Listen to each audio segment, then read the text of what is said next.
Bonjour à tous, heureux de vous retrouver. Dans cette vidéo, nous allons parler micro. Alors, quel micro utiliser pour vos vidéos et quels sont ceux qui sont le mieux adaptés à certains formats et conditions? Alors, bien sûr, tous les micros ne se valent pas, mais nous verrons qu'en les utilisant conformément à leurs caractéristiques et destinations, nous obtiendrons souvent de bons résultats. Côté budget, nous verrons aussi de grosses différences et il y en aura pour toutes les bourses.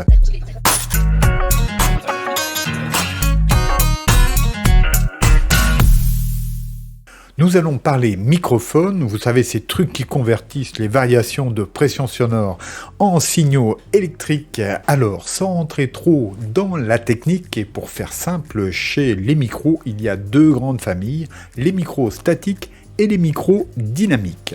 Les micros statiques, appelés aussi micros à condensateur, ont besoin d'être alimentés via ce que l'on appelle une alimentation fantôme et ils disposent d'une large membrane ou d'une capsule électrète. Ils sont très sensibles, leur réponse en fréquence est large et permettent donc une captation fine. Ces micros sont particulièrement adaptés à la reprise d'instruments acoustiques et aux voix en studio, ainsi que pour l'enregistrement de chœurs et d'orchestre. Les micros statiques à condensateur se retrouvent sous différentes formes, les larges membranes, les micro-cravates ou serre-têtes. Les micros dynamiques sont, eux, dépourvus d'alimentation. La technologie est plus simple et ils sont généralement plus abordables. Plus simples et plus résistants, ce sont des micros que l'on retrouve souvent sur scène pour le chant, une reprise d'ampli guitare ou sur une caisse claire de batterie. Ils peuvent encaisser de forts volumes, leur niveau de sortie est généralement faible. Donc voilà un premier point technique expliqué. Ensuite vient celui de la directivité, c'est-à-dire la sensibilité en fonction de la localisation de la source du son. Je vous illustre ici les principales que l'on rencontre le plus fréquemment. Alors, omnidirectionnel, cardioïde, supercardioïde, hypercardioïde, bidirectionnel ou figurant 8. Enfin, dernier point technique, celui de la connectivité. Ces micros disposeront de différents types de connexions. Nous trouverons actuellement principalement du XLR, du mini jack et de l'USB.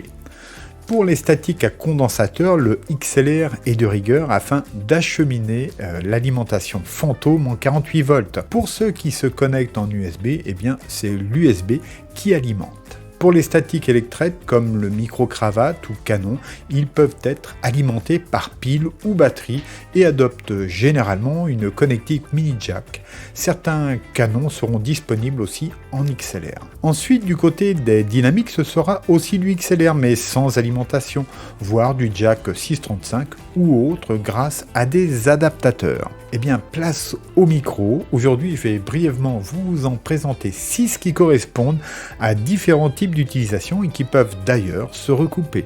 Alors, nous aurons un micro-cravate, le Boya BY-M1, le micro-canon, le Synco Mic M3, un micro dynamique, le Shure SM58, un micro-enregistreur USB, le Zoom H1, un micro statique à large membrane et en XLR, le Studio Project B3, et un micro statique à large membrane en USB, le WF3 d'Elgato. Commençons par le moins cher de ce sextoir, le Boya BY-M1. Alors c'est un micro-cravate accessible à un peu moins de 20 € et c'est sans doute le best-seller du micro-cravate sur Amazon, à tel point qu'il est désormais cloné par de nombreux autres fabricants. Alors c'est le micro que j'ai utilisé pendant 1 année et demie sur cette chaîne, autant dire que j'en étais parfaitement satisfait et même encore aujourd'hui. Alors il est omnidirectionnel, il est très bien pour faire du vlog en intérieur ou en extérieur. Il peut se brancher sur votre caméra, sur un smartphone et sur n'importe quel autre périphérique. À ce prix, je ne lui connais pas d'équivalent. Le Synco Mic M3 est un micro-canon à condensateur supercardioïde que j'ai acheté pour ma compagne qui réalise des vidéos et des cours en ligne de yoga. Elle préfère ce micro aux micro-cravates HF qui peuvent être sensibles au frottement et générer ainsi des bruits parasites. Alors, avec lui, pas de souci sur ce point, il est placé hors champ et délivre un bon niveau sans prendre trop l'ambiance et la réverbération naturelle. À 65 € environ, c'est un micro que je conseille pour de petits budgets, il fait bien le job. J'ai cependant un petit problème avec mon modèle, la sortie jack est défaillante et m'oblige à ne pas l'enfoncer complètement pour qu'elle fonctionne correctement. Alors, on ne présente plus le Shure SM58. C'est un micro de chant omniprésent sur les scènes du monde entier. C'est un micro cardioïde, dynamique, adapté à la voix. Il est très résistant et peu sensible au vent, au bruit environnant et aux vibrations. On le trouve aux environs de 100 €. Il peut être sympa en interview dans des environnements bruités, mais pour du vlog ou de la vidéo YouTube, ce n'est sans doute pas l'idéal car il faudra toujours être assez près de la capsule. Voici le Zoom H1, il est un peu à part puisque c'est un enregistreur numérique disposant de micros en Y et pouvant aussi se connecter en USB sur ordinateur. Alors, c'est un vrai couteau suisse que j'ai utilisé aussi durant 1 an et demi sur cette chaîne en conjonction du micro Boya branché dessus. Je l'ai acquis il y a plus de 10 ans pour réaliser des interviews et en backup audio lors de ces mêmes interviews.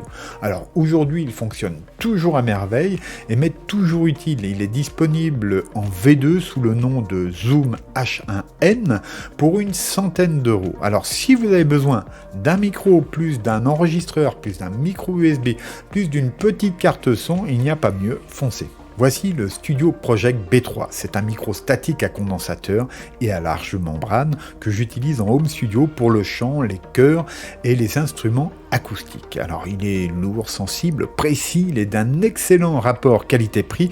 Il nécessite cependant une alimentation 48 volts et une interface audio pour être utilisé dans le cadre de vidéos. Il propose 3 directivités cardioïdes, omnidirectionnelles et en 8, ainsi que des filtres et atténuateurs. Alors, je conseille l'utilisation d'un filtre anti-pop avec ce type de micro. Je l'utilise depuis plus de 15 ans et la qualité est top. Mais pour YouTube, je préfère actuellement rester léger avec un micro USB. Il est toujours disponible pour 175 € environ. Alors, ceci dit, il n'est pas impossible qu'après une refonte de mon bureau studio, je retourne au micro XLR, affaire à suivre. Le petit dernier dans ma boîte à outils, c'est le Wave 3 d'Elgato, qui est un micro statique à condensateur et à large membrane en USB. Je l'utilise uniquement pour mes vidéos YouTube depuis 6 mois.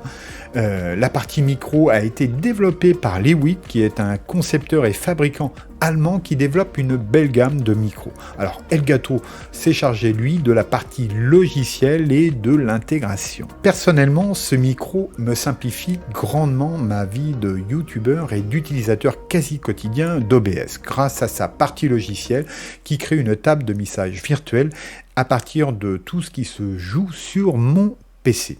Côté son, je n'ai appliqué aucun réglage, tant la sortie directe me satisfait. À l'écoute attentive, elle mériterait peut-être une petite égalisation. Je regarderai cela prochainement. Alors, il est disponible pour 120 € environ hors promo. Il a aussi un petit frère, le Wave 1, avec quelques contrôles de moins. Il se retrouve à 140 € environ.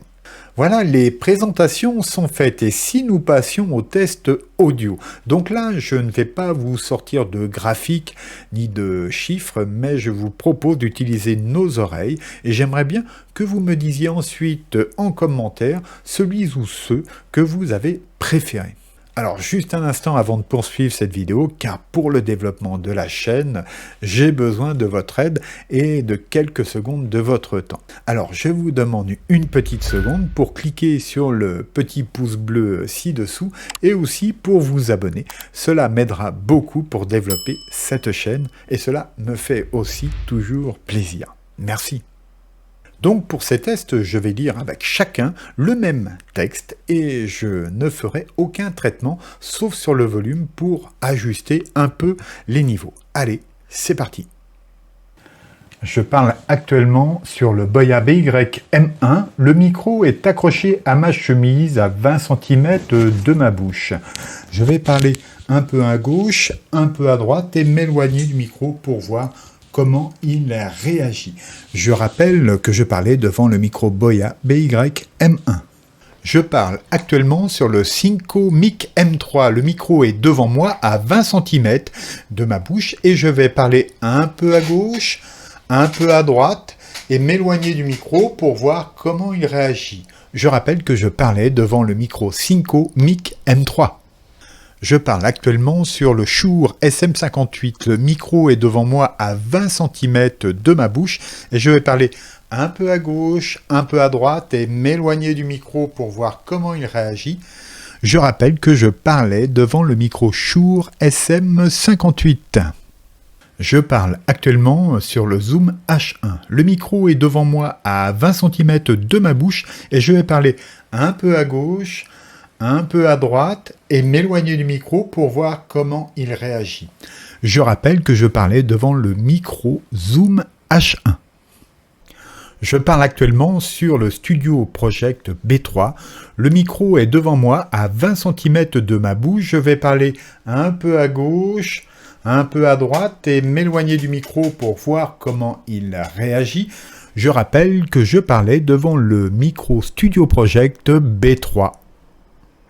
Je parle actuellement sur le Wave 3 d'Elgato. Le micro est devant moi à 20 cm de ma bouche et je vais parler un peu à gauche et un peu à droite et m'éloigner du micro pour voir comment il réagit.